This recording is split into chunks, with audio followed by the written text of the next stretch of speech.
Now, Eyewitness News this morning.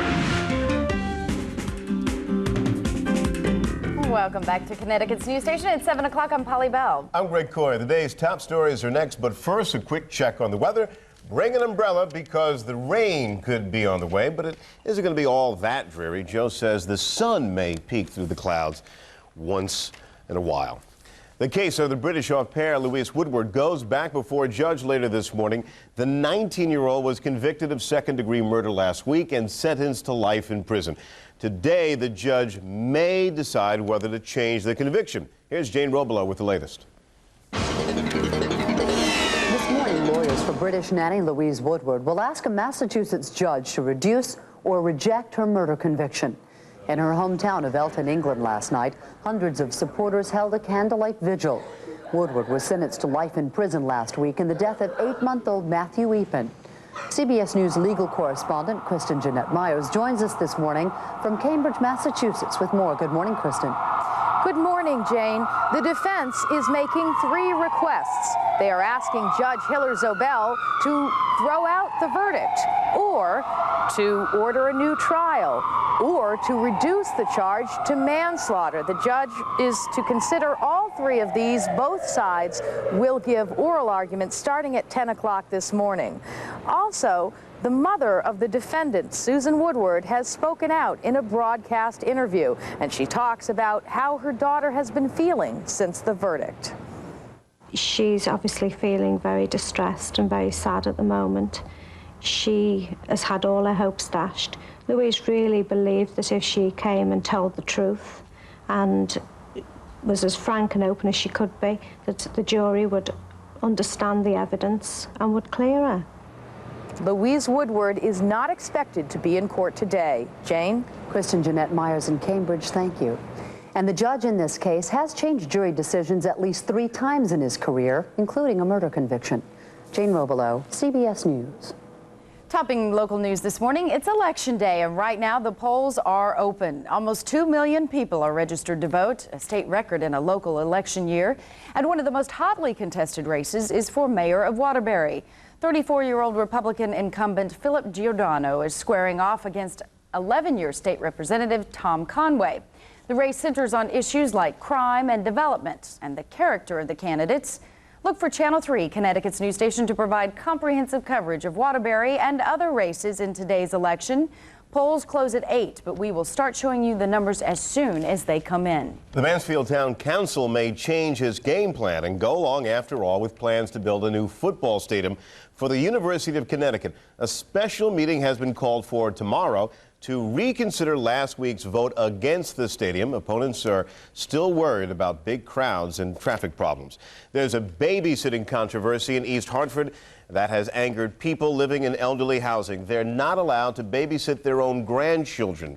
Children can still visit as long as they're with another adult. The housing authority says the rule will prevent accidents and reduce noise. I don't like it. I don't like it. It makes me feel sad, and like I say, at the time when you would like to establish some kind of real family bonds and all that, this is not the way to do it, is to keep people apart.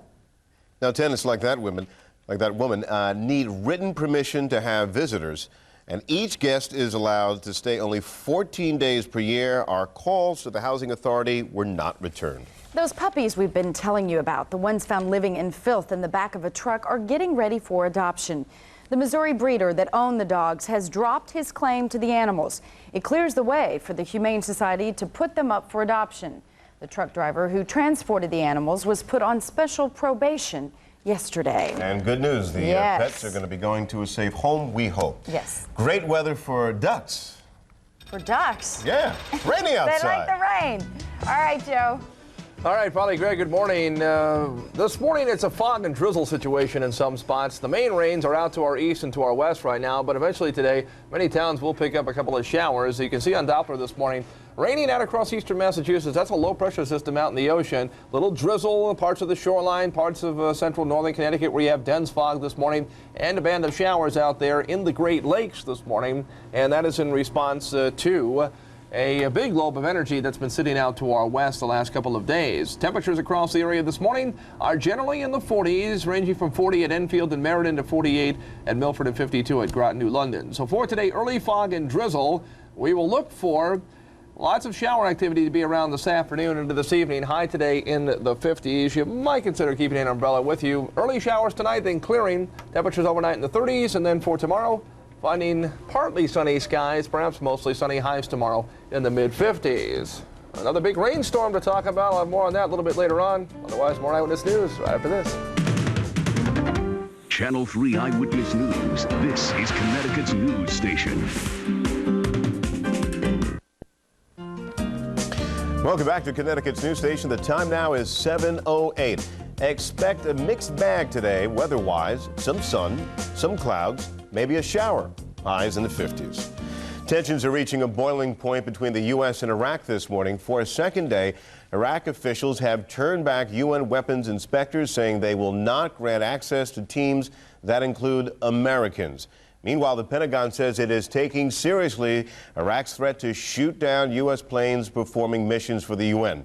The next scheduled flight is Thursday. I mean, there have been bravado statements from Saddam Hussein frequently, and they've usually been met with the very appropriate response from the international community. To wit, his bravado is usually shown to be quite hollow.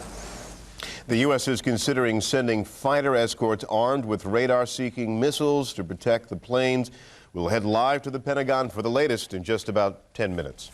Survivors and relatives of victims in the Oklahoma City bombing are bracing for another emotional trial as testimony continues today in the trial of Terry Nichols. Yesterday, prosecutors played a chilling audio tape of the blast. Many relatives and survivors say it brought back the anguish. Nichols is accused of helping Timothy McVeigh plan the bombing. Sentencing on a drug charge is postponed for the man accused of spreading the AIDS virus to teens in western New York. Newshawn Williams has been diagnosed with schizophrenia and ordered to undergo a psychiatric evaluation. Authorities think Williams has infected at least 10 people in the town of Mayville with the HIV virus. He's set to be sentenced next month. Some beachgoers in Australia witnessed the power of a shark up close. Take a look at this video. We got to warn you, it's a little disturbing in parts. A great white shark attacked a sea lion over the weekend as a crowd watched on. Many believe it's the same shark that attacked two surfers last week. Now, this is very unusual, they say, because great whites rarely venture into the waters off of Perth, Australia. That's the last thing you want to have happen to you on a vacation. No kidding. Okay, be careful on your way to work today. Some fog is around. That's going to, mess up the morning commute, and maybe some scattered showers as well. Joe has the forecast coming up next. And also at 7:27. I'm Alan Smith. Have you ever wondered whether or not you should give your bulbs a big chill? And good morning, everyone. I'm Nancy Aborn, live in Putnam. We're working with the folks at U.S. Button. Say good morning, everyone. Good morning. We'll show you their jobs when Eyewitness News This Morning continues.